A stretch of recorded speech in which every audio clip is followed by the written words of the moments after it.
Welcome back to Age of Ink, where we explore the worlds of game books, fantasy, and epic storytelling.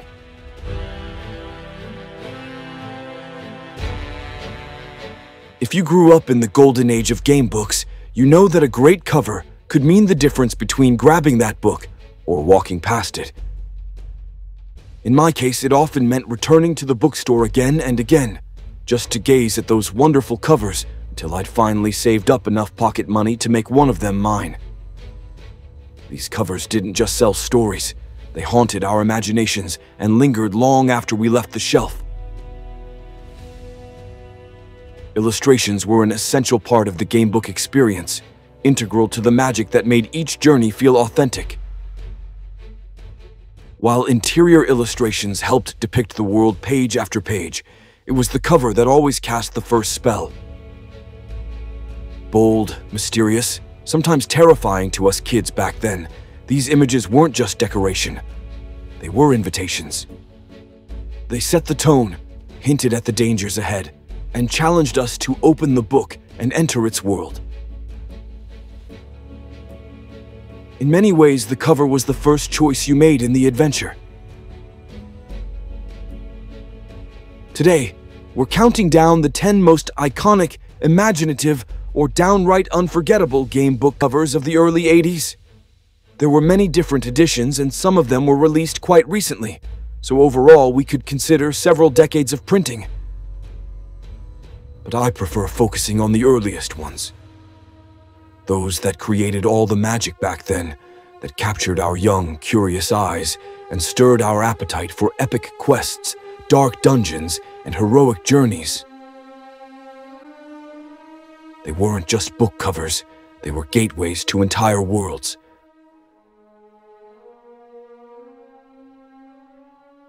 Let's look at them in chronological order, and if you'd like to make it a contest, feel free to cast your votes in the comments. You can also mention your own picks that weren't part of this list, and if there's a significant demand for it, we can make another video, this time a contest reflecting your choices for the best book covers. This isn't just about nostalgia, it's about bold design, it's about sparkling imagination, it's about the stories these covers promised before you even turned the first page. First and foremost, the book that began it all, The Warlock of Firetop Mountain, Fighting Fantasy Book 1, released in 1982. Cover artist, Peter Andrew Jones. This cover has become so emblematic that it seems as if Jones launched an entire genre with just one painting. A warlock, a dragon, a brooding menace with a classic sword and sorcery feel. According to Jones, the editor at Puffin Books told him, "It's a new kind of book, and we've no idea what to do with it." They had already had a cover done by another artist, and it was not working. So Jones was told, "Go away and come back with something revolutionary." Jones was given no manuscript, editorial overview, synopsis of any meaningful kind, or input for such an important new book series. All he was given was a very short deadline, since it had been eaten into by the previous, not suitable cover work. Jones took an existing painting from his personal stock. It was entitled The Ultimate Spell. After a little polishing work, the cover was published to illustrate The Warlock. A painting that was originally unrelated to the Fighting Fantasy series went on to become one of its most iconic images. It also made the cover to the namesake board game. The book pages are illustrated by the no less magnificent, precise, and evocating style of Russ Nicholson. They are written by the imaginative pen of Steve Jackson and Ian Livingstone that created the Fighting Fantasy series and the game books as we know them. Given this cocktail of talents, it's no wonder the Warlock of Firetop Mountain launched a new genre and became legendary.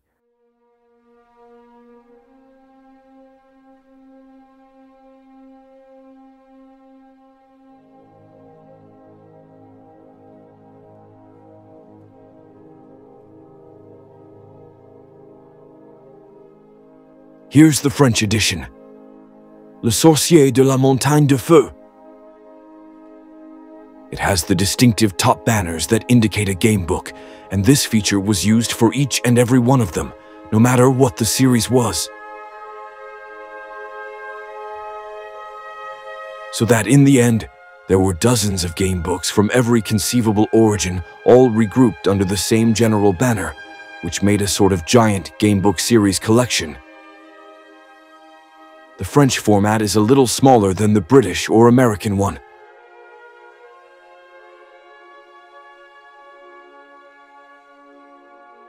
But more importantly, the paper is completely different. Instead of the cream, almost yellowed pages of the original edition, this one is printed on bright, shiny white pages, which gives it more contrast and is perhaps easier to read in outdoor conditions. But it definitely looks less ancient. As I read these books 40 years ago, I was very fond of the white paper and bold-faced characters, with a stark contrast. But now I realize cream paper is even more suitable for heroic fantasy, so I prefer to stick with the original edition. The Forest of Doom, Fighting Fantasy Book 3, by Ian Livingstone, 1983. Another very early game book owed its memorable cover illustration to Ian McCaig, who illustrated other iconic fighting fantasy titles such as City of Thieves, Island of the Lizard King, and Death Trap Dungeon. The monstrous creature lurking in the old forest evokes the deep essence of the series.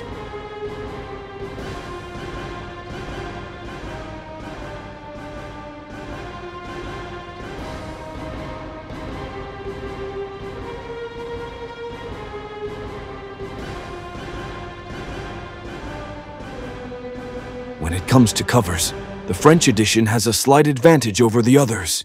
All these bright and colorful pictures, made to impress the reader from his first glance at them.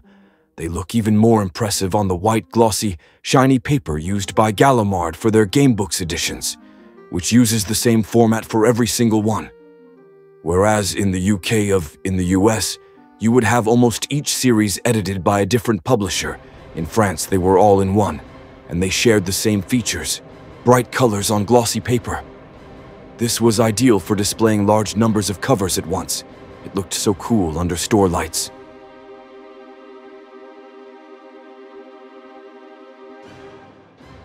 The Forest of Doom was the first game book I ever saw, as my pal back then had brought it to play during breaks at school. It remains especially dear to me, and its cover most of all. Not necessarily the best, but perhaps the most memorable, for sentimental reasons. The Shamutanti Hills, by Steve Jackson, Sorcery Book 1, released in 1983. John Blanche's distinctive, detailed, tortuous, warped fantasy style defines the visual identity of the Sorcery series covers, as well as interior pages. The artist doesn't just depict the world, he distorts it, drawing the viewer into a realm that feels dreamlike and dangerous.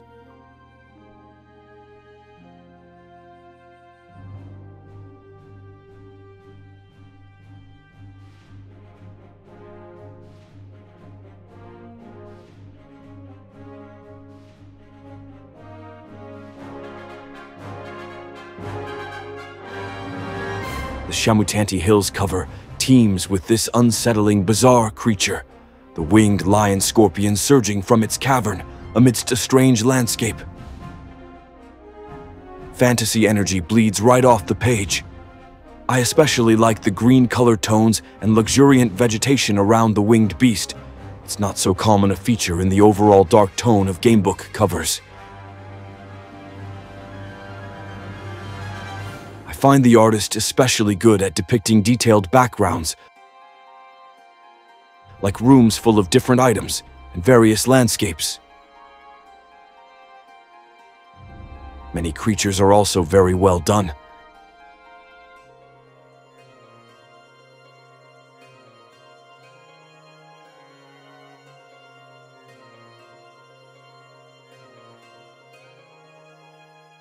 And they all seem to have the same kind of crooked expression, typical of the artist's style. I remember that as a kid, I didn't like this style so much as now, and that's why I was slow to develop an interest in the series. It was a shame because it's clearly among the top ones.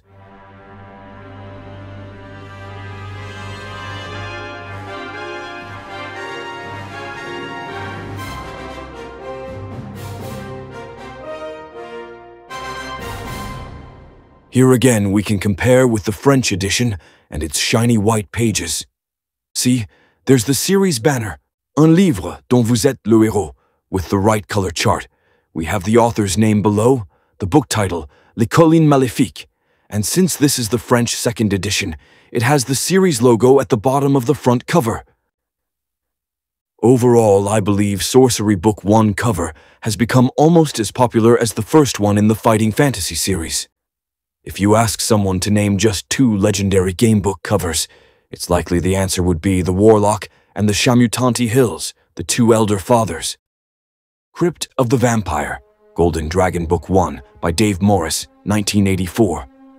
Bruno Elitore's talented brushstrokes make the covers of all 6 books in the Golden Dragon series a direct competitor to Fighting Fantasy, even though less successful. Crypt of the Vampire, the first title in this series, had a very contrasting and colorful cover. The deep shadows of the looming castle, the fierce wolves, and of course the vampire set a very dramatic tone and easily lured readers to enter its dark world. As opposed to more intricate or dreamlike covers with esoteric context, this one was very straightforward. To my 12-year-old eyes, this was a quality. I remember finding Crypt of the Vampire's cover more appealing than any other, and this was a big deal since competition was fierce in this particular area, and it remained my best one for quite some time. I liked the artist's choice of color tones and their high contrast, which was also the case with the other books in the Golden Dragon series, so I was very tempted to pick up another one for this top 10, but I realized that it could be not just one, but another 2 or 3, which would make it half of the entire series. After giving it some thought, I decided it would be fairer to feature covers from other series as well, even though they might slightly less appeal to me. The nuance in appreciation is subtle and very subjective, so I prefer giving its chance to diversity and objectivity. I think it's okay to feature several books from the same series as long as it's a very significant one, like Fighting Fantasy and its 60 titles, as opposed to only 6 for Golden Dragon. Let's keep things in proportion.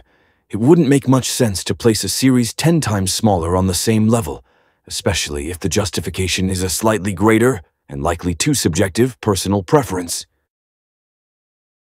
Firewolf Sagas of the Demon Spawn Book 1 by J.H. Brennan, 1984. As a kid, I was visually attracted to the first Demon Spawn cover for its beautiful gradient colors, all white and blue, bright and clear, with a sense of great purity and elegance. I liked the snake coiled around the sword, and you could feel the cold of the mountains around. The artist, Jeff Taylor, did a great job, especially with the first book in the series. Then I remember the same scene taking place several times as I went to bookstores. I spotted Firewolf on the shelves, picked it up, flipped through its pages, and put it down. Each time, the same thoughts. Is it possible to have such a beautiful cover and such a boring book inside? At least those were my thoughts as a kid. I'm sure I could appreciate it differently now. But back then, I couldn't. I didn't like the non-standard style and format. Also, there were too few interior illustrations. It just didn't work for me. In the end, I never bought it, as far as I recall. But the cover nonetheless remains an emblematic one. Death Trap Dungeon, Fighting Fantasy Book 6 by Ian Livingstone, 1984. Another fascinating creature painted by Ian McCaig featured as Death Trap Dungeon's cover. In this case, the fascination related to the cover only, since I didn't like too much the book itself, neither the scenario nor the illustrations. But the cover, just look at this evil monster lying in its basin. It made such a powerful impression. I think it was the most displayed of all in bookstores back in the day. It just was the emblem of gamebooks at some point. Splendid colors, strange but realistic-looking monster. Unforgettable. Scorpion Swamp, Fighting Fantasy Book 8 by Steve Jackson and Ian Livingstone, 1984. Duncan Smith provided the cover as well as the interior illustrations. Objectively, they might not be among the best, rather average as compared to the other books, but subjectively the cover has a long history in my experience. As a child, I was initiated to gamebooks by school pals. We used to play them during the breaks, and it was great time. I absolutely needed one for myself, but didn't have the money. I don't recall their exact price, but for sure they were not cheap as compared to standard books. And there I was, roaming about bookstores, where those shiny game books were usually displayed on separate stands, under the spotlights, as it was a new thing back then, and they sold very well.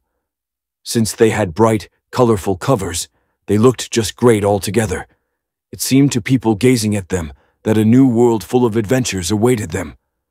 It was very hard to pick just one among all these wonderful covers, but eventually my mind was set. As soon as I got the money, I grabbed Scorpion Swamp. The large creature that made the cover all by itself was irresistible, and in this case, the scenario was very attractive to me. Back then, I liked it plain and simple. No intricate features, just a swamp to explore, and to the kid that I was, the interior illustrations looked engaging, though now I find them not so good. But at that time, it seemed perfectly tailored for me. I couldn't pick any other book. It just seemed the logical choice, even though many others were so attractive. The Caverns of Cala, Lone Wolf Book 3, by Joe Dever, 1984. The duo of talented artists, Peter Jones for cover and Gary Chalk for interior illustrations, would work wonderfully for the first 8 books in the Lone Wolf series. The clean line work and medieval fantasy realism of the covers helped ground the series, completing Chalk's magnificent work with interior drawings.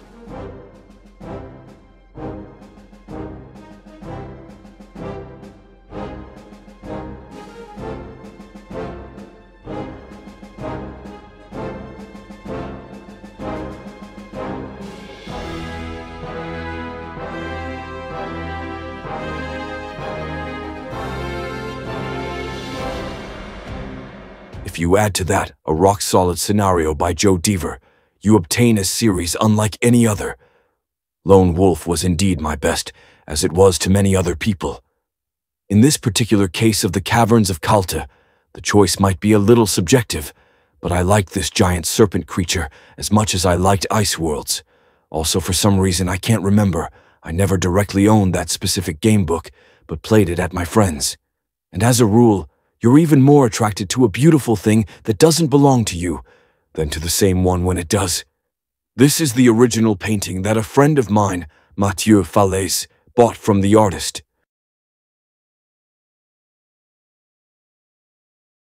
Shadow on the Sand, Lone Wolf Book 5, by Joe Dever, 1985. A distant desert, ancient magic, and swirling drama. Peter Andrew Jones delivered another great cover illustration for the last book of the Lone Wolf Kai series. Again, great choice of colors, great details, great settings. The mysterious knight, clad in mysterious garments and holding mysterious items, the evil creature, the majestic look of it all. I clearly remember the scene that took place 40 years ago. At this point, I was already used to game books. I had my favorite series. I just finished The Chasm of Doom and was looking for the next Lone Wolf, which was just about to be released.